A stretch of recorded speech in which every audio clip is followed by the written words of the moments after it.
మేము తెలియజేసిన సమాచారము ఎవడు నమ్మెను?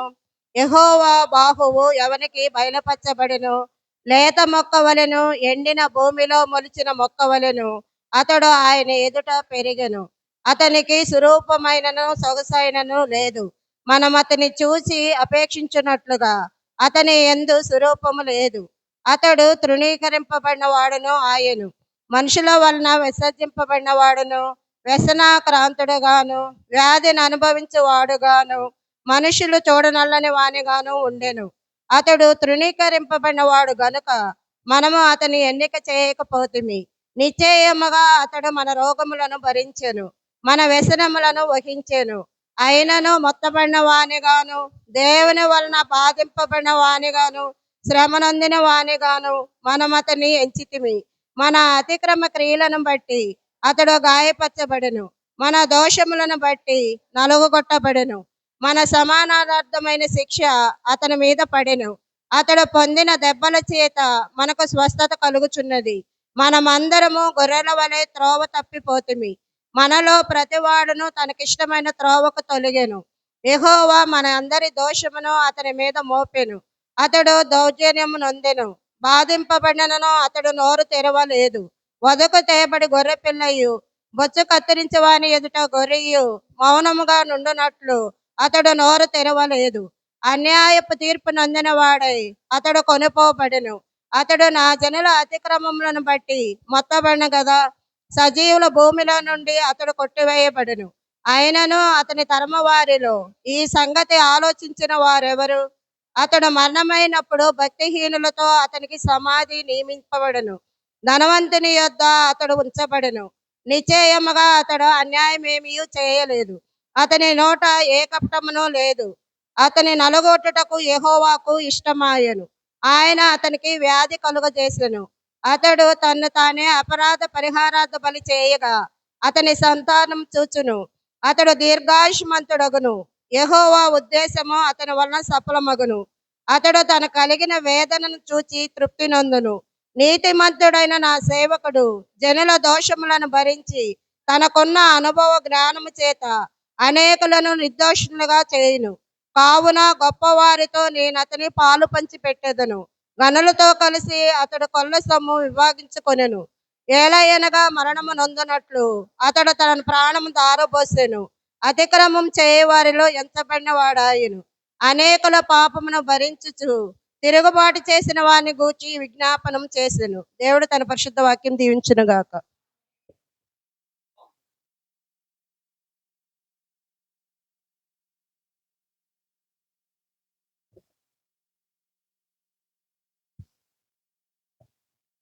దేవునికి స్తోత్రాలు కలుగుడుగాక.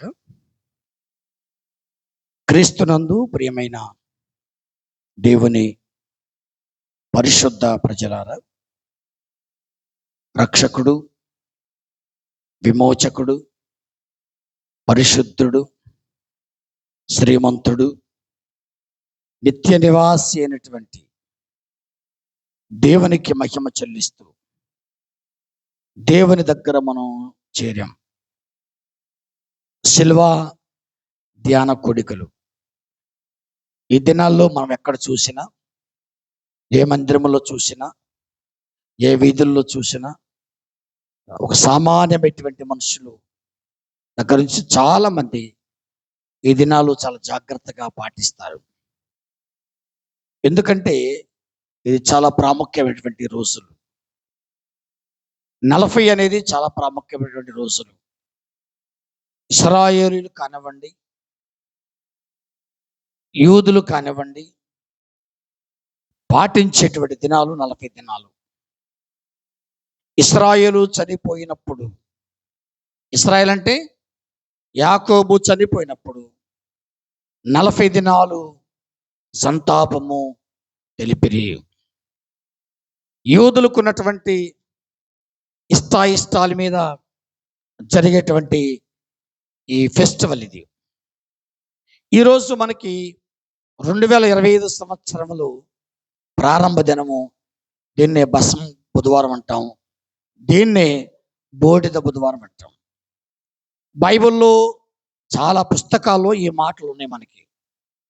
లేదా ఈ బూది బుధవారం అంటాం. ఈ బూది బుధవారం అనే దాన్ని మనం చాలా జాగ్రత్తగా పాటిస్తాం.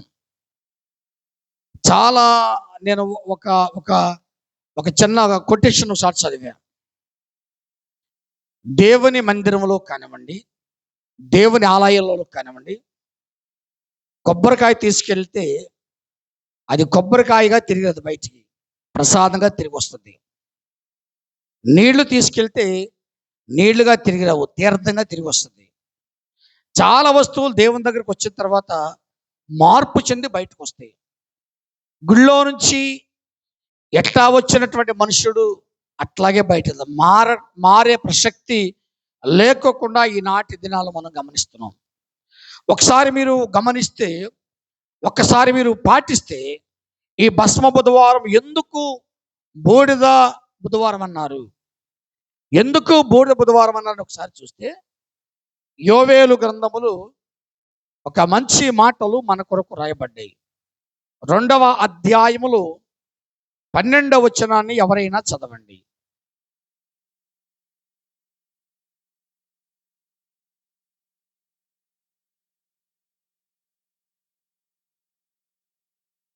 ఇదే యెహోవా వాక్కు. ఎప్పుడైనాను మీరు ఉపవాసముండి కన్నీరు విడిచుచు మనస్పూర్వకముగా నా దగ్గరికి మీరు తిరిగి రండి. ఒకసారి అలాగే గమనిస్తూ ఉంటే 15వ వచనం చూద్దాం. సియోనులో బాకా ఊదుడి, ఉపవాస దినమును ప్రతిష్ఠించుడి, వ్రత దినమును ప్రకటించుడి, జనులను సమకూర్చండి, సమాజ కూటములు ప్రతిష్ఠించండి, పెద్దలను పిలవనంపండి, చిన్నవారిని స్తన్యపానము చేయి బిడ్డలను తోడుకుని రండి. చాలు. అక్కడ 3 విషయాలు మనం గమనిస్తాయి. వ్రత దినాన్ని ప్రకటించండి, సమాజ మందిరాల్లో ప్రజలను సమకూర్చండి, సమకూర్చినటువంటి ప్రజలను ప్రతిష్ఠించండి. రెండోది, చిన్నలను పెద్దలను దేవుని మందిరమునకు తోడుకుని రండి. ఎప్పుడు ఇది జరిగేదంటే ఉపవాస దినాల్లో జరిగేటువంటి ప్రక్రియ అన్నమాట. ఇది ఉపవాస దినాల్లో ప్రకటన చేయాలి, ఉపవాస దినాల్లో ప్రతిష్ఠించాలి, ఉపవాస దినాల్లో అనేక మందిని కుటుంబాలతో సహా బిడ్డలతో సహా తోడుకుని రావాలి. ఇది వ్రత దినము. ఈ వ్రత దినాన్ని యోవేలు ప్రవక్త ఈ రకంగా ప్రజలకు పరిచయం చేశాడు. ఈ ఈ ఈస్టర్కు ముందు జరిగేటువంటి 46 రోజుల లెక్కించినటువంటి ఈ దినాన్ని మనము భస్మ బుధవారం అంటాం. బుధవారాన్ని బూడిద బుధవారం అని కూడా పిలుస్తాం. భస్మ బుధవారం అనే మాట పేరు లాటిన్లో డాసిస్ సినేరియం అనేటువంటి ఒక పదాన్ని లాటిన్ భాష నుంచి తీసినటువంటి పదము బూడిదగా అది మార్చబడింది. ఎందుకు భస్మ బుధవారం, ఈ భస్మం ఎక్కడిది, ఈ బూడిద ఎక్కడిదంటే, మీరు చాలా మందిని చూస్తుంటారు. ఆ ఆర్సం చర్చెస్లో చాలా మంది ఏం చేస్తారు, ఈ రోజు వారు వ్రతం తీసుకుని ఈ బూదిని కూడా వారి నుసుట మీద రాసు. ఇవన్నీ మనకు తెలిసే, కొత్త ఏం కాదు, ఊరికే జ్ఞాపకం చేసుకుంటున్నాం. అంటే ఈ ఎక్కడి నుంచి వస్తుంది ఈ బూడిద? ఏదైనా షాపుల్లో దొరుకుద్దా, లేకపోతే ఏమైనా కొనుక్కొచ్చుకోవాలంటే ఇది ఎక్కడ దొరకదు. ఆరాధనలో మట్లాది వారిలో జరిగేటువంటి బట్టలను చాలా వరకు సమకూర్చి దేవుని మందిరములో దాచబడి, మరలా అవి ఎండిపోయిన తర్వాత కాల్చబడి, దాని నుంచి వచ్చినటువంటి బూడిదను తీసుకుని జాగ్రత్తగా చేస్తారు. ఆ గత సంవత్సరం బూడిదను ఈరోజు దాన్ని ఉపయోగిస్తారు. కనుక అలాంటి పరిస్థితుల్లో ఈ భస్మ బుధవారం 12వ శతాబ్దంలో ప్రారంభించబడింది, దాన్ని ప్రకటించడం జరిగింది. ఆర్సమ సంఘం వారు దీన్ని ప్రకటించడం జరిగింది. అలాంటి పరిస్థితుల్లో ఇది ముందుకు వెళ్ళిపోతూ ఉంది. ఆర్సం చర్చి వారు నుదుట బూడిదను వ్రాసే సంప్రదాయాన్ని మొదలుపెట్టారు. ఇది ఎక్కడి నుంచి వచ్చింది ఈ సంప్రదాయం అంటే, ఏ సంప్రదాయాన్నైనా ఎవరో ఒకరు మొదలు పెట్టాలి. అది పెళ్లిళ్ళ సంప్రదాయం కావచ్చు, దిన సంప్రదాయం కావచ్చు, ఆరాధన సంప్రదాయం కావచ్చు, కొన్ని కార్యక్రమాలు జరుగుతూ ఉంటాయి. ఈ సంప్రదాయాలు ఎవరో ఒకరి ద్వారా బయటకు రావాల్సిందే తప్ప దీనికేమో సిద్ధాంతాలు కానీ డాక్టర్లు కానీ ఏమీ కూడా లేదు. ఏదో ఒక సిద్ధాంతంతో వచ్చినటువంటిది కాదు. అంటే ఏదన్నా ఒక కార్యక్రమాన్ని, ఏదన్నా ఒక ప్రక్రియను మనుషులు జరిగించాలి. దానిని ఆర్షం వారు ఈ భస్మ బుధవారాన్ని భస్మముగా ప్రకటించి దీన్ని వారు ప్రజలకు అందించటం జరిగిందన్నమాట. అలాంటి దినాన్ని మనం జ్ఞాపకం చేస్తున్నాం. తర్వాత థామస్ టాలీ అనేటువంటి వ్యక్తి ఆర్షం బైబుల్ చదివి ఈ బూడిద నుసట కాదు, ఈ బూడిద నుసట కాదు. ఒక అతను ఎవరతను అంటే అతను థామస్ టాలీ అనేటువంటి వ్యక్తి ఇది చల్లవలసింది, రాయవలసింది నుసట కాదు, ఇది మన గృహాల్లో పురవీధుల్లో చల్లాలి, నుసటే కాదు ఉండాల్సింది, ఇది పక్కన కూడా చల్లాలని థామస్ గారు దాన్ని తీసుకొచ్చారు. కానీ దాన్ని ఎవరు కూడా పాటించేటువంటి ప్రసక్తి లేకుండా పోయింది. కానీ ఆయన కాన్సెప్ట్ ఏంటంటే ఈ బూడిదను చాలా చోట్ల చల్లాలి. మీకు ఒక చిన్న విషయాన్ని జ్ఞాపకం చేస్తాం. విలేజ్ల్లో వ్యవసాయ పనులు చేస్తూ ఉంటారు. వ్యవసాయ పనులు చేస్తే పాములు బెడద ఎక్కువ ఉంటుంది. పొలాల్లోకి వెళ్తే పాములు బెడద ఎక్కువ ఉంటుంది. ఈ పాముల బెడదలో నుండి కొంచెం పగబట్టిందని కొంతమంది భయపడతా ఉంటారు. దీనికి ఒక మాంత్రికుడు ఉంటాడు. అక్కడ తీసుకెళ్ళి కొంత ఇసుక తీసుకెళ్ళి కొంత బూడిద తీసుకెళ్ళి ఆ మాంత్రి దగ్గర ఏం చేస్తారు, దాన్ని మంత్రించి తీసుకొచ్చి ఇంటి చుట్టూ చల్లుతూ ఉంటారు. మరి ఈ సంప్రదాయం ఎక్కడిది? ఆయన మంత్రిస్తే పాములు ఆగిపోతాయా, ఈయన మంత్రిస్తే విష జంతువులు ఆగిపోతాయంటే అది ఆగిపోతాయా ఉంటాయి అని కాదు కావాల్సింది. వారు ఒక సంప్రదాయాన్ని వారు ప్రారంభించారు. ప్రియా దేవుని బిడ్డలారా, క్రైస్తవుడిగా నీ సంప్రదాయం ఏంటి? దేవుని కుమారుడుగా నీ సంప్రదాయం ఏంటి? దేవుని కుటుంబముగా మన సంప్రదాయం ఏంటి అనేది ఒక్కసారి మనం జ్ఞాపకం చేసుకోవాలి. 11వ శతాబ్దంలో ఆంగ్ల సాకిన్స్ అనేటువంటి ఒక వ్యక్తి ఈ భస్మ బుధవారం జరగాలని ఒక బలమైనటువంటి పునాది వేసి ఆనాటి నుండి ఈనాటి వరకు 11వ శతాబ్దం నుండి ఈ రోజు వరకు భస్మ బుధవారం జరగాల్సిందే అని ఒక శాస్త్రాన్ని రాసి అతను ఈ లోకాన్ని విడిచి వెళ్ళిపోవటం జరిగింది. కనుక ఏదన్నా ఒక శాసనాన్ని ఎవరైనా తీసుకొస్తే తప్ప, కొన్ని వర్గీకరణలోనే మనం చూస్తున్నాం.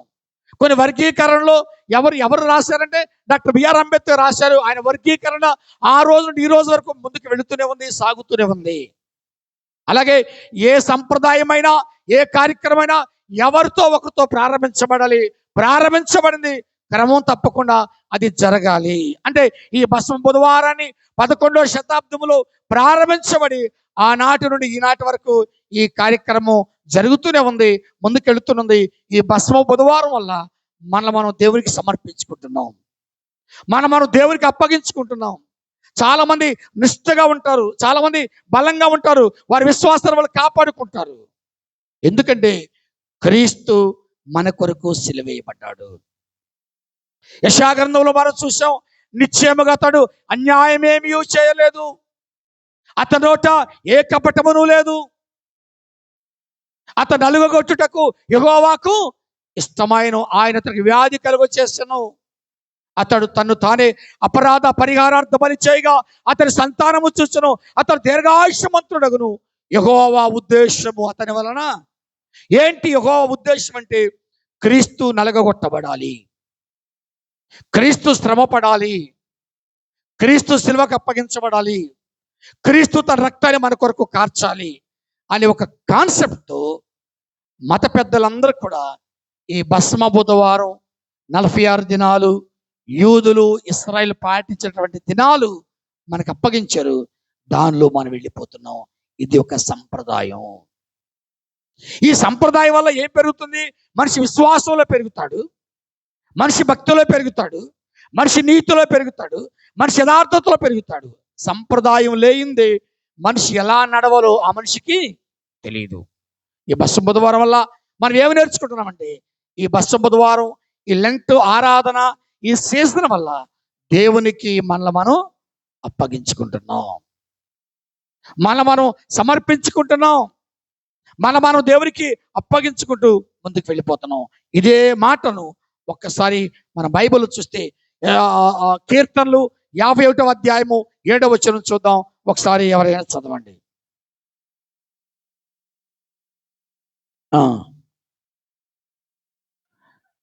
నేను పవిత్రులను కావాలి, అక్కడగమా, నేను పవిత్రులను కావాలి, నేను పవిత్రునైతే బాగుంటుంది, నేను పవిత్రుడు కావడానికి హిస్సోపుతో నా పాపములను పరిహరించుము.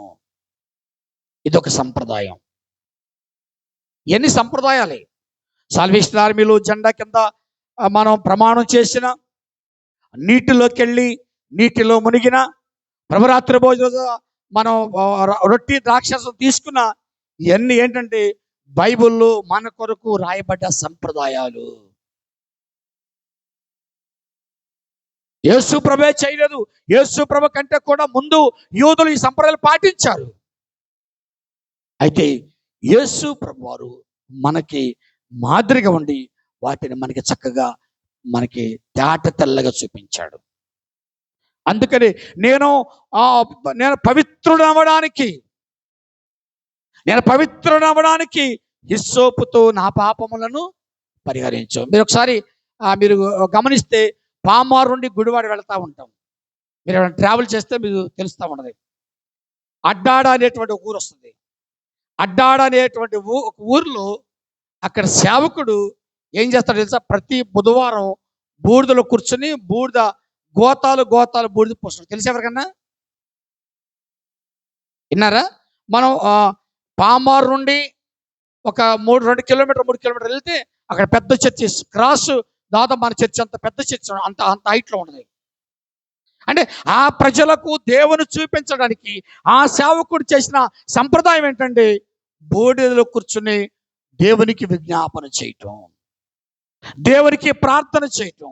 అందుకనే ఇప్పుడు మనము దేవుల్లో బలపడడానికి ఈ భస్మ బుధవారం రోజున ఈ సంప్రదాయం పాటించడానికి మనం దేవుణ్ణి అడగాలి, అయ్యా హిస్సోపుతో నా పాపములను కడుగు.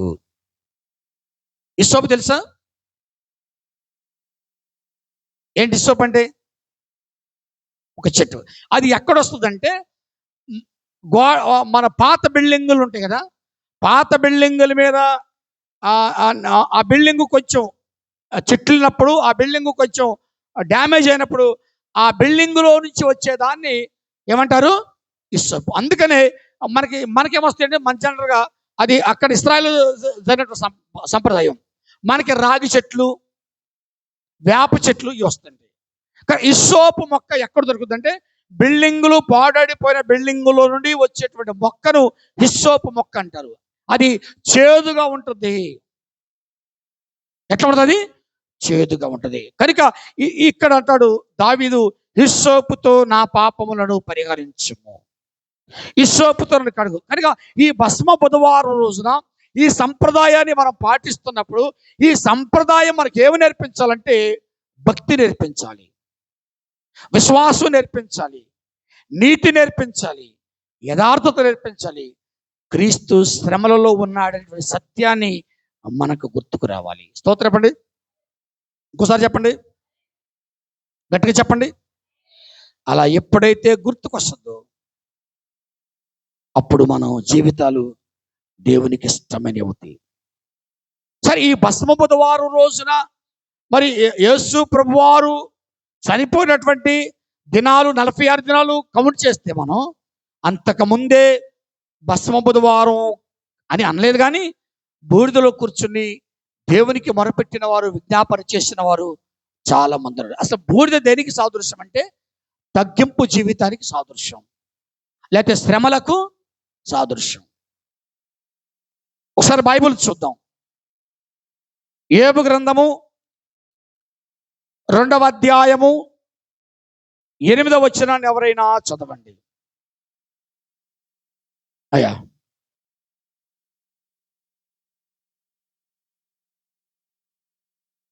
యోబు గ్రంథము 2:8 వచనం అదేనా? అతడు ఒళ్ళు కొనుటకై చిల్ల పెంకు తీసుకొని బూడిదలో కూర్చుండగా అతని భార్య వచ్చి, ఇంకను యథార్థతను వదులుకుందువా అని దేవుని దూషించి మరణమును కమ్మనెను.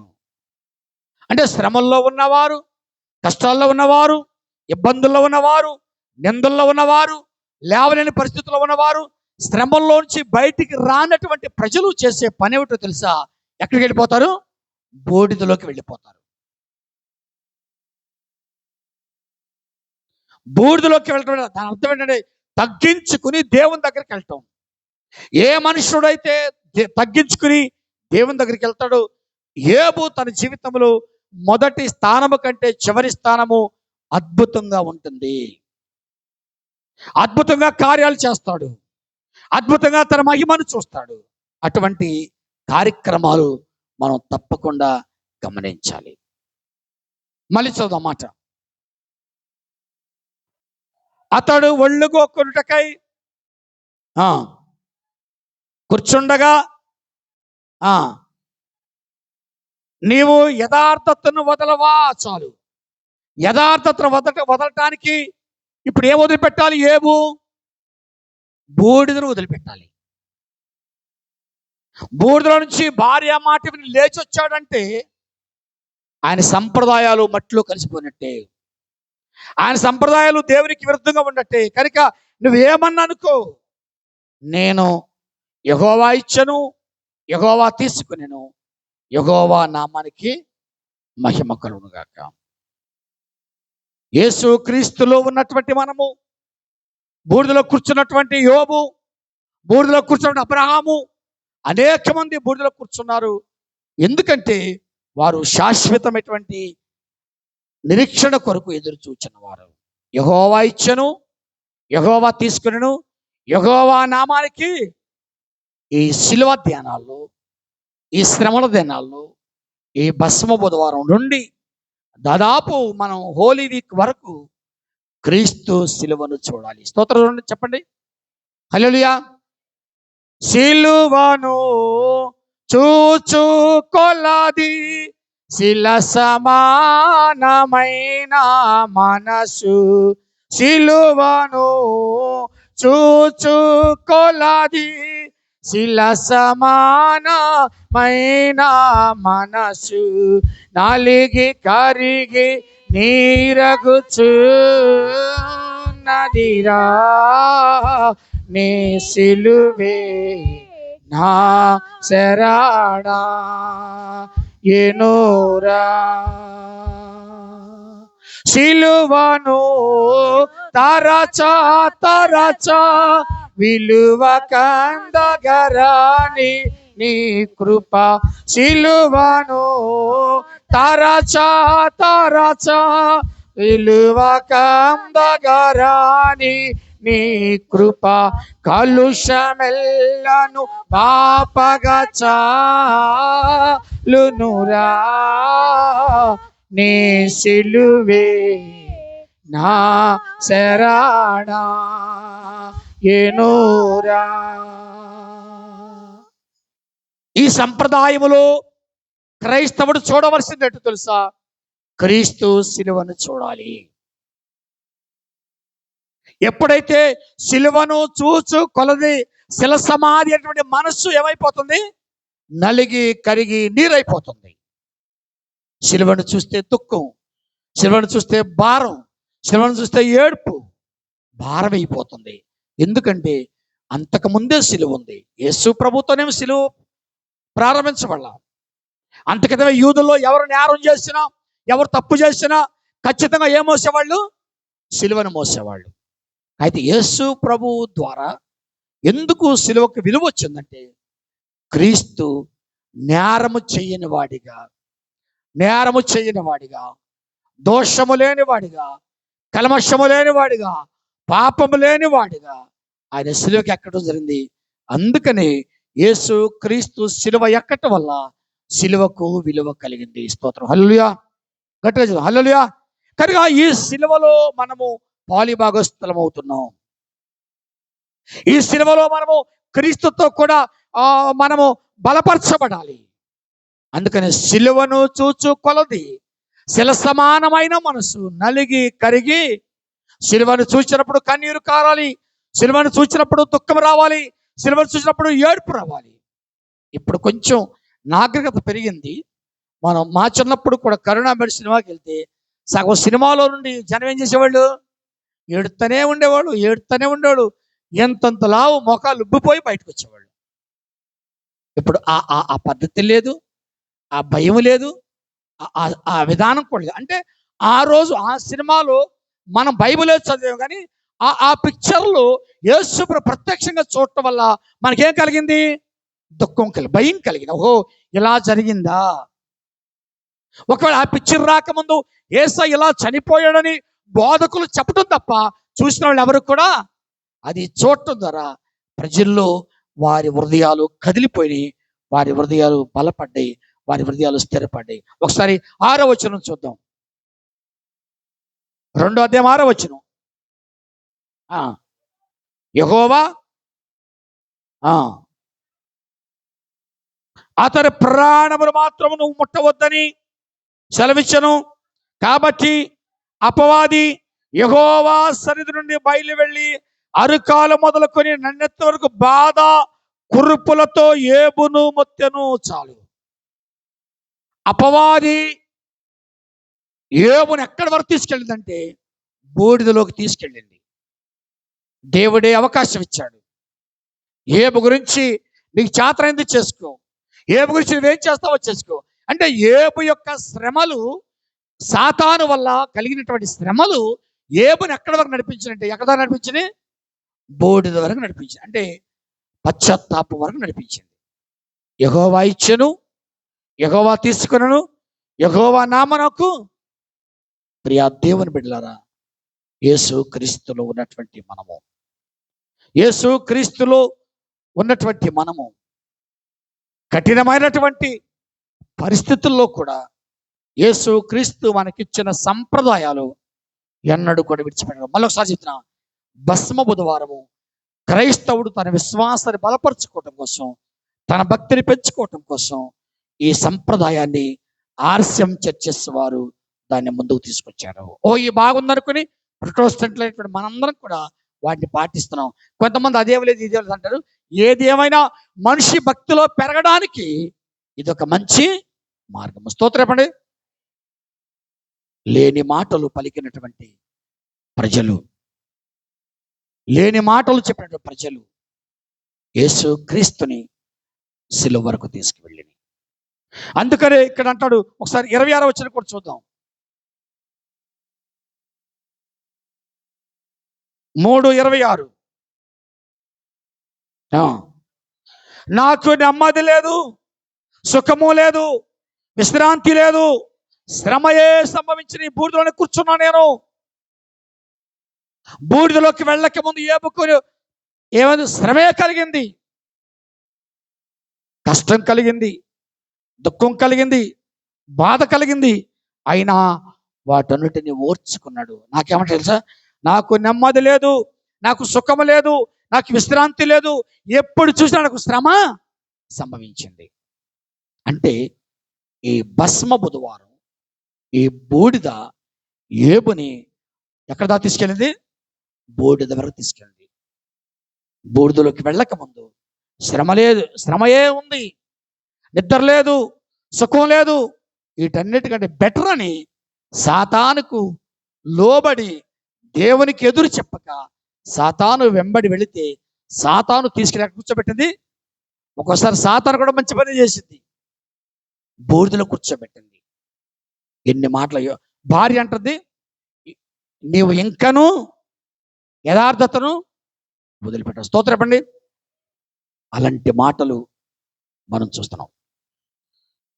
లేని మాటలన్నీ కూర్చి పరిహసించి నారయా, లేని మాటలన్నీ కూర్చి పరిహసించి నారయా, మోయలేని భారమంతా మోపినారా వీపుపై, సిలువలోని వీరుడా. ఆ ఆ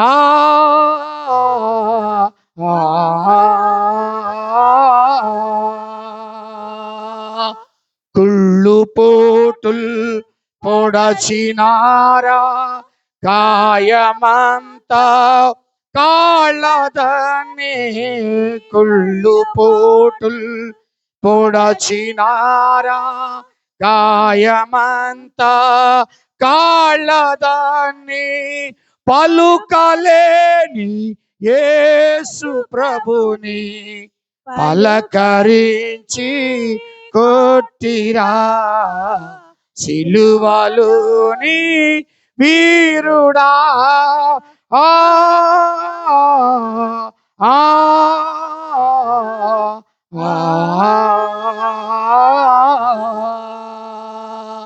సిలువ ద్వారా సంతోషం కలిగింది, బూడిద ద్వారా ఏబు జీవితానికి సమాధానం దొరికింది.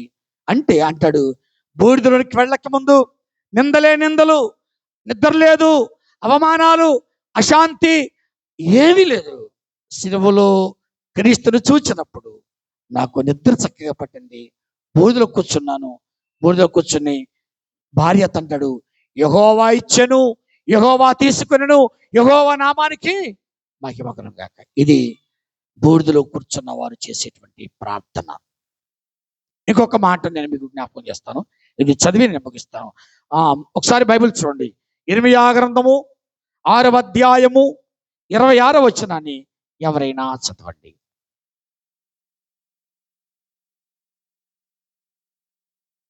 నా జనమా, పాడు చేయవాడు హఠాత్తుగా మా మీదకి వచ్చుచున్నాడు. గోనె పట్టా కట్టుకొని బూడిద చల్లుకొనము, ఏక కుమారుని గూర్చి దుఃఖించున్నట్లు దుఃఖము సలుపుము, ఘోరమైన దుఃఖము సలుపుము. ఇశ్రాయేలు గురించి మాట్లాడేటువంటి మాట ఈ మాట. నా జనమా, పాడు చేయవాడు హఠాత్తుగా మీదకి వచ్చేస్తాడు. ఇశ్రాయేలు గురించి మాట్లాడుతున్న మాట ఉత్తర దేశం నుంచి రావచ్చు, తూర్పు నుండి రావచ్చు, పడమర నుంచి రావచ్చు, ఏ దిక్కు నుంచి అయినా రావచ్చు. మీ మీదకి వచ్చి మిమ్మల్ని ఏం చేస్తాడు? హఠాత్తుగా మీ మీదకి వస్తాడు. వాడు మిమ్మల్ని పాడు చేస్తాడు. వాడు పాడు చేయక ముందే మీరు గోనె పట్టాలు కట్టుకొని ఎక్కడ కూర్చోవాలి? బూడిదలో కూర్చోండి. స్తోత్రం చెప్పండి. నిజమవుతుందో తెలియదు కానీ కుక్క కరవడానికి వస్తే కూర్చుంటే కుక్క కరవదంట. నిజమేనా అమ్మా? నిజమేనయ్యా? ఏమంటారు మొత్తానికి విలేజ్లో కుక్క కరవటానికి బహుమానం వస్తే టక్కర కూర్చున్నారు. మా చిన్నప్పుడు చెవు గీక్కున్నాడు. తెలుసా మీకు సంగతి? ఏం తెలుసు మరి? చెవు గీక్కుంటే కుక్క వెనక్కి వెళ్ళిపోయింది. వాస్తవం అది. మేము ప్రత్యక్షంగా చూసాము. కుక్క బర్రని మీదకి వస్తుంటే కరవటానికి మురుక్కుంటూ వస్తుంటే ఈ చెవు గిల్లుకుంటా ఉంటే కుక్క ఏమైపోతాయి? ఏంట్రా అని అడిగాము కొంతమందిని. కుక్క పొళ్ళు అంటే తిమ్మరెక్కిపోతాయి అండి చెవు గీయగానే. గుర్తుంచుకోండి అమ్మా. అది కూడా గీకద్దయ్యా. అవి మన చెవులు మన చెవులితే తప్ప దాని చెవులు అందవలే. స్తోత్రం. హల్లెలూయా. ఇక్కడ అంటాడు, జనమా, పాడు చేయబడి హఠాత్తుగా మీ మీదకి వస్తున్నాడు కనుక గోనె పట్టా కట్టుకోండి, బూడిదలో కూర్చోండి, దేవునికి విజ్ఞాపన చేయండి. హఠాత్తుగా వస్తాడు అంటే శ్రమ రాకముందే బూడిదలోకి వెళ్ళిపోవాలి. శ్రమ రాకముందే ఉపవాసములోనికి వెళ్ళిపోవాలి. శ్రమ రాకముందే ప్రార్థనలోనికి వెళ్ళిపోవాలి. శ్రమ రాకముందే నిజ జీవితంలోకి వెళ్ళిపోవాలి. అలా వెళ్ళినప్పుడు ఏ దుష్టుడు మీ మీద ఏలుబడి చెయ్యడు. పాపిష్టి జనమా, ఓ జనమా, పాడు చేయవాడు హఠాత్తుగా మీ మీదకి వస్తాడు. తొందరగా మీ మీదకి పడిపోతాడు. అలాంటి పరిస్థితుల్లో మనం చాలా జాగ్రత్తగా ఉండాలి. అందుకని ఇక్కడ అంటాడు, ఈ భస్మ బుధవారం రోజున బూడిదలోనికి మనం వెళ్ళి కూర్చోవటం వల్ల ఆ బూడిదలో కూర్చునే సంప్రదాయం లేదా ఉపవాస సంప్రదాయం మనకేమి నేర్పిస్తుంది? ఒకటి భక్తిని నేర్పిస్తుంది. భక్తున్న వాళ్ళు పరిగెత్తుతారు. భక్తులు ఏం చేస్తారు? దీనివల్ల నేను మీకు చెప్పేది ఏంటంటే, ఈ 40 దినాల్లో ఎన్ని రోజులు మనం దేవుని దగ్గర కూర్చోగలం? ఒక సాధ్యమైనంత వరకు ఎన్ని రోజులు దేవునితో మనం ఉండగలం? ఈ ఉపవాస దినాలు, ఈ భస్మ బుధవారం, ఈ 46 రోజులు మనకు ఒక నీతి నేర్పిస్తుంది. ఏంటి ఆ నీతి అంటే, నాకు దుఃఖం లేదు బూడిదలో కూర్చుంటే, నాకు సమాధానమే కలుగుతుంది. సమాధానం కలగాలంటే, నెమ్మది కలగాలంటే క్రీస్తు శ్రమలలో నువ్వు పాలివాడవు కావాలి. క్రీస్తు శ్రమలలో ఎప్పుడైతే పాలువాడు అవుతావో అప్పుడు దేవుడు నిన్ను నీ కుటుంబాన్ని దీవిస్తాడు. నమ్ముతున్నావా? నమ్మితే ఒక్కసారి తలలు వంచండి, ప్రార్థన చేసుకుందాం. ఆ మేజరమ్మ గారు ప్రార్థన చేస్తారు. ఒక్కసారి ప్రార్థనకి వెళ్ళిపోదాం. ఒక చిన్న ప్రార్థన ద్వారా మనం మన దేవుడు సమర్పించుకుందాం. ఈ భస్మ బుధవారం రోజున, ప్రారంభం రోజున ఆయన కరుణావాత్సల్యత కొరకు, ఆయన మహిమ కొరకు, ఆయన ప్రసన్నత కొరకు మనం ఏం చేయాలి? మనం ఏం చేస్తే బాగుంటుంది? ఈ భస్మ బుధవారం అనే సంప్రదాయము నీకేమి నేర్పిస్తుంది? ఈ భస్మ బుధవారం సంప్రదాయము నువ్వు ఏమి నేర్చుకున్నావు? నేర్చుకుంటే నీకు సుఖం దొరుకుద్ది, నీకు శాంతి దొరుకుద్ది, నీకు నెమ్మది దొరుకుద్ది. ప్రార్థన చేసుకుందాం.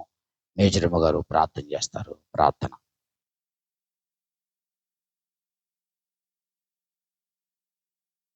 స్తుతులకు పాత్రుడు అయిన మా ప్రభువా, మా ప్రియ పరలోకపు తండ్రి, సర్వశక్తి సంపన్నుడా, సైన్యములకు అధిపతియగు దేవా, మహోన్నతుడా, నీ పాదాల చెంత చేరి ప్రార్థించడానికి అయా మేము ప్రభువా ఈ దినమందు భస్మ బుధవారమని ఏర్పాటు అయినటువంటి కార్యక్రమంలో నా తండ్రి నిన్ను స్తుతించగలిగిన ధన్యత మా అందరికీ కలుగు చేసినందుకు నీకు వందనములు, స్తోత్రములు, స్తోత్రములు, స్తోత్రములు నాయన.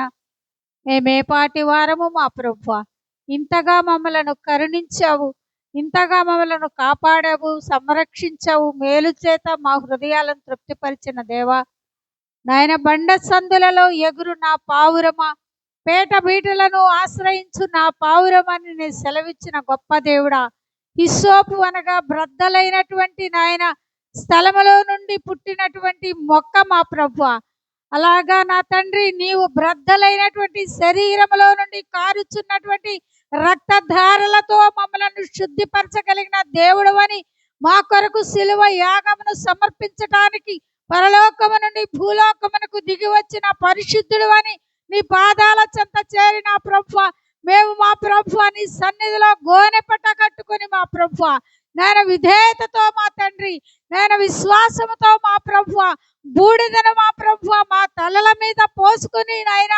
ప్రార్థించలేకపోవచ్చు, కానీ ఆత్మాభిషేకము చేత నింపబడి నిన్ను స్తుతించగలిగిన భాగ్యమును మాకు దయచేయండి నాయన. నీ వాక్యములో చెప్పిన ప్రతి మాటను బట్టి నీకు వందనాలు, స్తోత్రములు. అయా యోబుకి ఇచ్చినటువంటి శ్రమను మేము జ్ఞాపకం చేసుకున్నప్పుడు మా తండ్రి మా జీవితములలో ప్రభువా నీవు చేసినటువంటి నాయన శ్రమలను తలపోసుకుంటూ నీవు చేసిన ఉపకారములను మరచిపోకుండా ఎల్లవేళలా నీకు స్తుతులు చెల్లించు వారుగా మా హృదయాలను తెరవండి నాయన, మా మనసులను మీరు తెరవండి ప్రభువా.